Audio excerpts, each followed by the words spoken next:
Maybe it's so nice to see you. Congratulations on Why Didn't Ask Evans.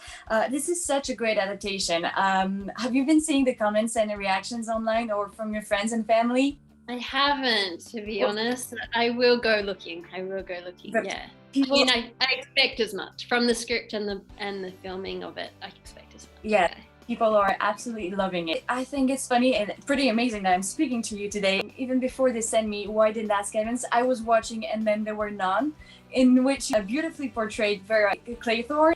A few weeks later, they sent me Why Didn't Ask Evans, and I was like, oh, wait a minute, that's Vera Claythorne again. She's back in Agatha Christie's world. Yeah, no, I know. I felt, I was joking when I got this job. I should wear a Agatha Christie pendant, like a sort of patron saint pendant. What is it like for you as an actress to just step into such a famous world, the Agatha Christie's world? People love her books. What is it like for you? It's a great honor.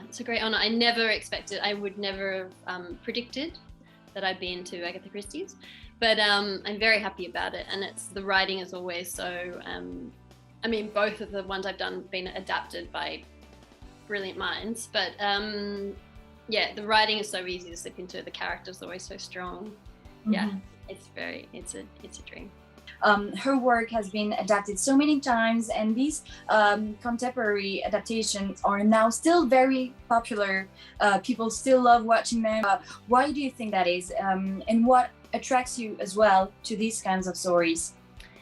I think there just is something essential in them about human behavior and psychology and the intimacies that people form between them, and then the kind of underworld that exists as well, in relationships, that you never quite know everything. You can't know everything. You can't know where something's going, where a life is going. And I just think they're so well written. She was obviously such an amazing mind, and she was far enough ahead that you were kept in the mystery, but didn't leave you behind, sort of kind of took you with her as well. Hugh Laurie did an amazing job as an actor, as a director, as a writer. What was it like for you to work with him? It was amazing to work with Hugh. I have so much respect for him. I kind of already knew that I would before I met him, but then he's just so obvious that he's so clever and kind. And he would write to each of us at the end of a shooting day when he must have been so tired and so busy, so much to do. He would write and just say something kind about what you did, what he saw. It's just so it's so generous. Yeah, it's really good. Can you talk to me about Maura Nicholson, your character, and then we can dive in her relationship with Dr. Nicholson, which is kind of a little bit of a complex relationship. So I played Maura Nicholson. It's hard to say much about her. She is married to Dr. Nicholson, who's an older man. He's a psychiatrist, and you don't really find out that much about them. You find out more about the friendship she begins with Bobby, and that sort of strange they become entangled with each other in a kind of fateful way, and they become close in their own way, but there's two things going on at once, essentially. And do you try to detach yourself from the novel, or do you think you just get carried away because the novel is so well written? Can you have a little bit of creativity of your own when adapting such a well-known story? Yeah, well, in both cases, I hadn't read the books before. I got past, and then so it was always, in both cases, it was the script. Talking about Evans, it was a kind of atmosphere of the character that I felt very drawn to. I knew something about her, and so then that's like the first entry point. And then I went and read the novel, and there's always clues in the novel. There's clues about what to add, but there's also other things to read about the time. I think you kind of have to honor the adaptation, because that's what the writer has chosen to pay attention to in this moment from the book. So I think I paid more attention to the script, but I think the book has worthy clues as well. And what was your first reaction when you first read the script and had the opportunity to dive into Agatha Christie's world again? Yeah, I just thought it was very funny, and it was so, I read it within an hour and a half, or 3 episodes in an hour and a half or something. I just whizzed through it, it had such an energy under it, such a rhythm, like every scene was important. And yeah, I love those two main characters, the Frankie and Bobby characters. And then I like this sort of mysterious Moira. I felt really drawn to her. Yeah, and I just I like thinking about women in different points of history as well. And I really felt that being a woman in the 1930s and being in the position she was in and had made for herself was really a significant power. Yeah, I respected her in that way. We feel sorry for her, and at the end, it's like I feel betrayed because I trusted that character, but in the same time, as you said, she's a woman of the 1930s, so you can only respect whatever she is doing because, I mean, you can't really judge women at that time for whatever. Yeah, I mean, there's poor behavior and there's poor behavior in all times, but yeah, I think it's a survival thing. It's a survival mechanism, and I have great sympathy for women surviving through history. So. Yeah. Can you like and feel attached to a character who is the culprit of the story? And as you said, we can. Yeah, I mean, Hugh kept wanting to call her a sociopath, even a psychopath maybe, and I was really resistant to that. I just kept thinking like, no, it's not as simple as that. It's not. I did feel attached to her, her power and her kind of energy and her resilience and her skill, actually, a skill of deceiving so many for so long. I mean, that's really powerful. I mean, it's not admirable, but it's interesting and yeah, I can feel into that.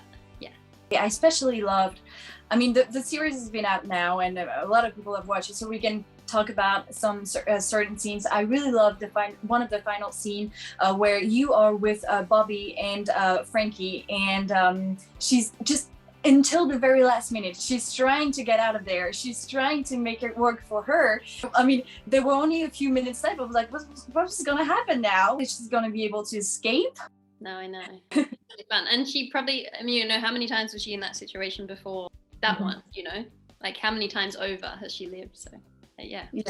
Do you still get caught up by the suspense when you watch a story like Why Didn't Ask Evans? Because, so you said you didn't read the books, but you know the scripts and you know the characters and you know Agatha Christie's world. So what is it like for you when you watch it? Well, it's very different watching it when you're in it. If the other ones I've watched, yeah, I definitely feel the suspense of, if any successful adaptation is going to be fueled by that suspense. So, yeah, and I think I'm a bit of a sucker anyway. I always get kind of caught up in plot. So, yeah, I do. And if you could star in another Agatha Christie's adaptation, which one would it be and why? What's your favorite story? I don't know. I really love And Then There Were None, so I think I've ticked it. Yeah. Yeah. I don't know. I'm also Australian, so I didn't grow up with them. Yeah. It's not a big. She's not a thing in Australia, so it's it's very different. I don't think I know the others well enough to comment, but I'll stick with it. And Then There Were None. I think Vera Claythorne's an amazing character. She is, and it's true. She had a very huge impact on Britain and Belgium. What do you think when you watch big movies like Death on the Nile, for example, which just came out a couple of months ago? When you watch them and then you see TV adaptations, which ones do you think attracts more people? I don't know, maybe it's controversial to say, but I do think the Brits have a bit of a claim on making them really well. I just think it's it's so embedded in the culture here that, and I think there's something about the tradition of, particularly like a Christmas special, Agatha Christie, where everyone's inside because it's so cold outside, and it's like it could happen. These things could be happening, in that dark world outside. I don't know. I think that's a really amazing ritual to have embedded in an Agatha Christie. I don't know Evans isn't that, but yeah, so I'd say that. But I mean, her stories are, as you say, they appeal to so many people, and for them just to be produced is great, I think, film or TV.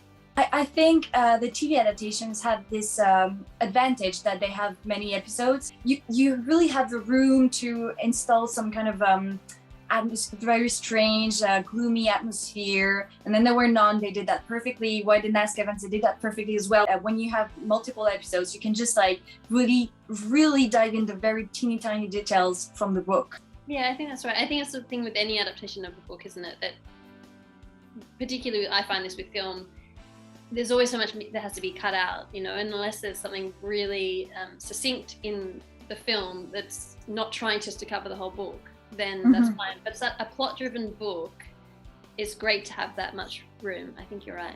Yeah. What is your favorite memory of filming Why Didn't Ask Evans? Because I mean, you have some beautiful landscape and crazy adventures going on. So what is your favorite memory? I mean, it was just it was also pleasant. It was summer in the middle of, still kind of in the middle of pandemic. So it just felt like such a privilege to be working and back on a set. And yeah, it was sort of on the outskirts of London. So really beautiful kind of nature reserves. And then just hanging out with these really great people. Summer filming, great people, great script, fun character. I read a very nice comment on Hugh Laurie's Twitter. He posted a photo for Why Didn't Ask Evans, and a mother said in the comments that she was watching Why Didn't Ask Evans with her little boy, which I thought was very sweet because the whole family can gather around and even the little ones can discover these incredible stories. And the boy loved the story, but he got so worried for the bees that died at the beginning.